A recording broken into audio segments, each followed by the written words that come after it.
Today we'll be learning how to use the SSH keyboard library, which allows you to enter keyboard input in your Python programs. And not only does it work locally, but it also works over a network through an SSH connection. There's actually a number of other keyboard libraries for Python, but most of them don't support SSH. So this feature alone makes this library an ideal choice. This is especially useful when running programs on a Raspberry Pi or other SBCs, since it's common to run these over a network through an SSH connection. And in order to illustrate this, I'll be taking what we did in my last video a step further. In my previous video, I showed how to control the brightness of an LED using the Raspberry Pi's PWM pins, but these simple examples didn't include keyboard input. So that's what I'll be adding in today. I'll be modifying the program so that you can manually enter your desired duty cycle, and I'll also add what's essentially a slider control that uses two keys. One key will increase the brightness of the LED, and the other key will reduce the brightness. Now let's get straight into it and start by looking at the official documentation for this library. The link is in the video description. Let's begin by going through the documentation's description of the library. The only keyboard event callback library that works everywhere, even when used through an SSH connection, hence the name. It works with headless computers and servers, or for example, inside Windows Subsystem for Linux. One good use case is controlling Raspberry Pi-based robots or RC cards through SSH. Note that this library can also be used locally without an SSH connection. It does not depend on X server, uinput, root access, or any external dependencies. Supports async I/O and sequential concurrent callback modes. Alright, now async I/O stands for asynchronous input-output, which allows for multiple keys to be processed at the same time. But this is an advanced feature, and I won't be getting into this today. For now, we'll just be implementing basic keyboard input. So the first thing we'll need to do is install the library. This can be done with pip by entering this command here. So I'll log into my Pi via SSH, and then copy and paste this command to install it. Now let's review this simple example and explain what it's doing. This example contains two functions, a press function and a release function. It also contains this listen keyboard section which puts the program in a loop and constantly detects keyboard input. Whenever you press a key, it'll run the press function and it stores the specific key that you pressed in a variable called key. In this example, the only thing the function does is print a message telling the user which key was pressed. But just to give a quick example of how you could change this for a more advanced application, let's say controlling a robot, here you can see I'm checking to see if the key that was pressed was either a W, S, A, or D, which are the standard controls for movement in many PC games. If the W key is pressed, it'll run a function to move the robot forward. If the S key is pressed, it'll run a different function to move the robot in reverse. And if the A key is pressed, it'll run a function to turn the robot left, and if D is pressed, it'll turn the robot right. This is a simplified example since it doesn't contain the actual functions, but hopefully you get the picture of how you can check which key is being pressed with if statements. Likewise, the release function works the same way, except it reacts whenever you release a key. In this example, it prints a slightly different message to indicate this. The program will continue to run until you press the escape key, which exits the program. Now the output section here shows what the program would look like if you were to run it. Press the A key and then release it. But instead of running it, let's go straight to a modified version I made which controls the brightness of an LED.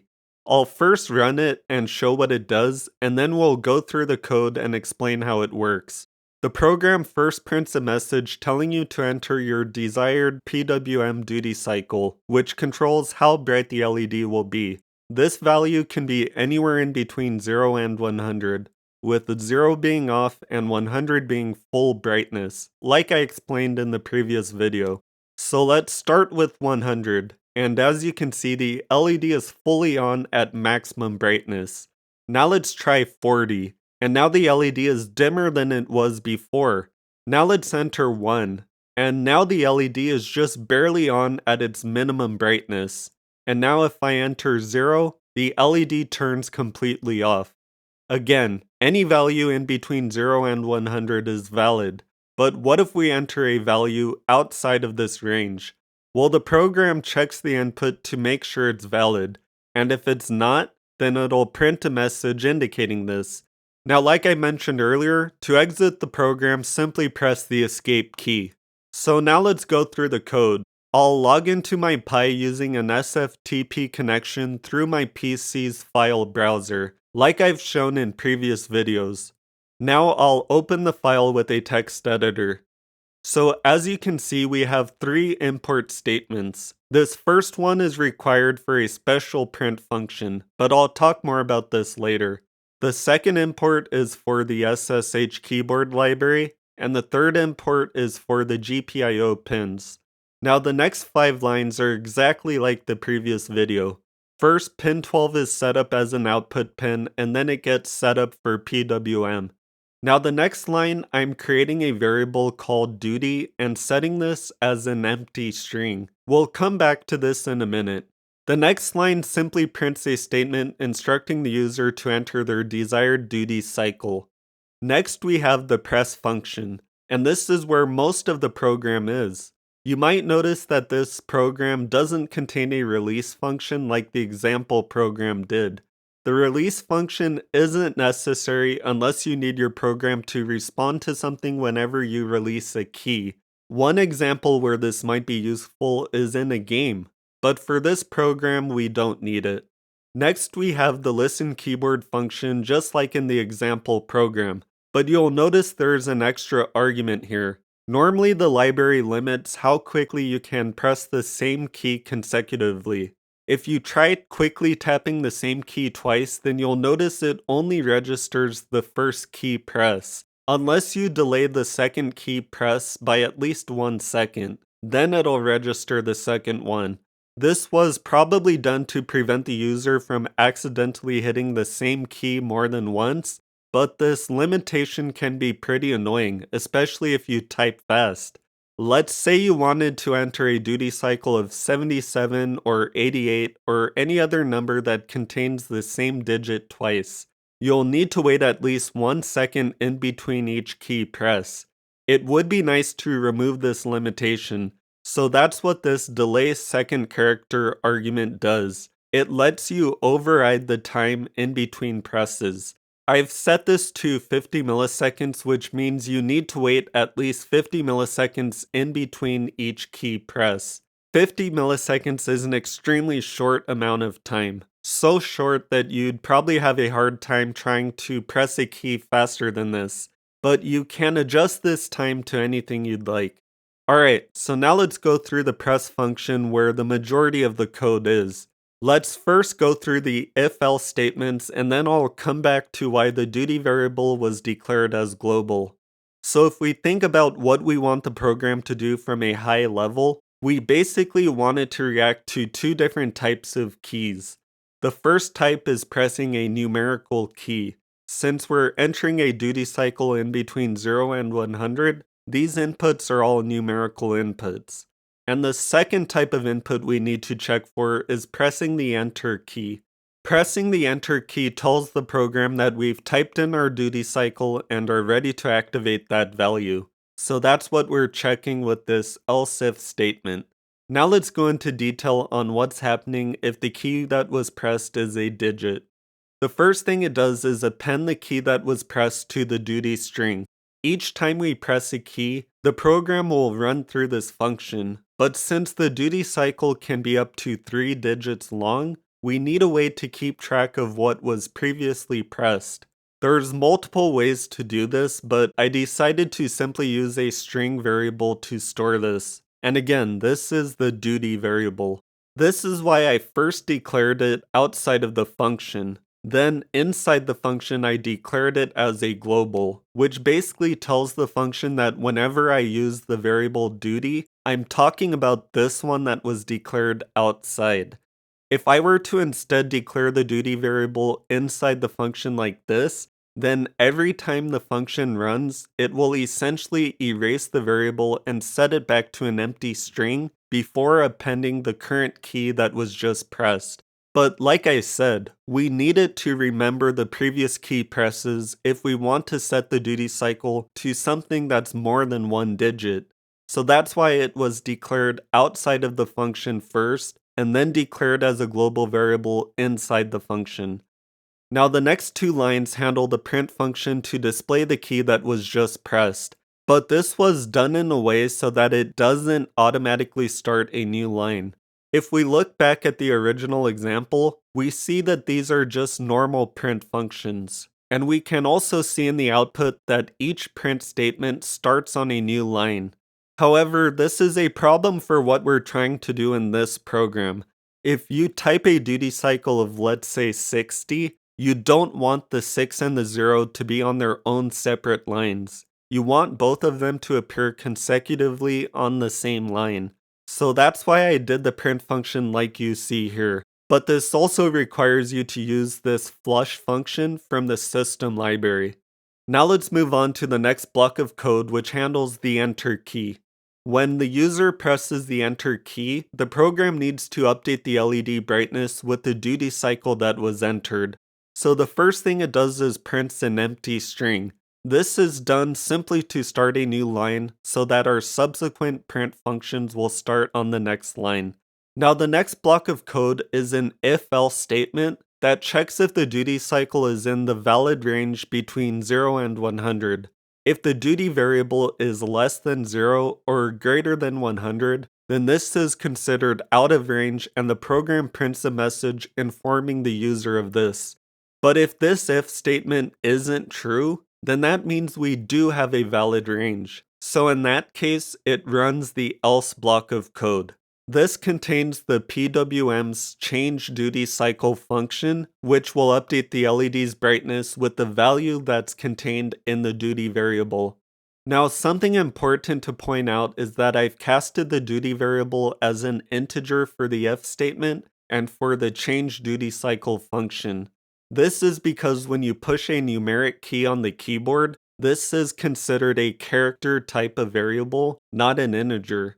But in order to do mathematical operations on these numbers, they need to be integers, not characters. So that's why I've casted the duty variable as an integer in these functions. So that covers how this program works. Let's now add a slider feature to the program that can be controlled by two keys. Whenever one of these keys is pressed, the LED's brightness will increase by 10. And whenever the other key is pressed, the brightness will decrease by 10. You can choose any two keys you want, but for this example I've chosen the W key to increase the brightness and S to decrease the brightness. So here's the modified code. This program retains the functionality of the previous example, but also includes the slider feature. So let's go over the new code that was added. First, we have a second duty variable called duty2. You'll notice that I've set this to 0 instead of setting it as an empty string. This is because we don't need to deal with numeric characters like before. We can simply keep track of this value as an integer. Next, I've declared the duty2 as a global variable inside the function, just like the original duty variable. Now, everything else is the same as before, except for these two new blocks of code. Here we're checking if the W key was pressed. If so, we first check if the duty2 variable is less than 100. This is done because the maximum value for the duty cycle is 100. So if the variable is already at 100, we don't want to add any more to it. But if the value is less than 100, then the next line will add 10 to it. The next line of code is the change duty cycle function, which works the same as before. This is what actually updates the LED's brightness. And finally, the last thing it does is print the new value so that the user knows how bright the LED currently is. Now the last block of code checks to see if the user pressed the S key. If so, it will decrease the LED's brightness by 10. This section is very similar to the previous block of code, except now everything's in reverse. Instead of checking if the duty cycle is less than 100, we're now checking if it's greater than 0, since 0 is the minimum possible value. If it's greater than 0, then the next line of code decreases the duty2 variable by 10. Then the change duty cycle function is called to update the brightness, and finally it prints out the new value. So now let's run the program. And as you can see, it's working as expected. Each time I press the W key, it increases the brightness by 10. And every time I press the S key, it decreases the brightness by 10. And of course, the functionality of the previous example is still here as well. However, you might notice that typing the duty cycle in the keyboard doesn't change the slider's value. Right now these are treated as two separate values. Although the program can be easily modified to do this, so that both ways of changing the duty cycle change the same value. All you need to do is add this line here, which sets the duty2 variable equal to the duty variable, and then add a few checks in the other functions to make sure the variable never goes over 100 or less than 0. So hopefully these two examples were helpful in demonstrating how you can utilize this keyboard library. Being able to process keyboard input is an extremely important feature to have for a huge number of projects and applications, and I'll definitely be using this library again in future videos. I should also point out that I've barely scratched the surface of what this library is capable of, so I suggest looking at the more advanced examples in the documentation to learn more what this library is capable of. But anyway, that wraps up today's video. If you have any thoughts or questions about this library or the code I showed today, then feel free to drop a comment. Also, be sure to give the video a thumbs up and subscribe to the channel if you haven't already, if you're interested in learning more about programming and engineering. As always, thanks for watching, and I'll see you in the next one.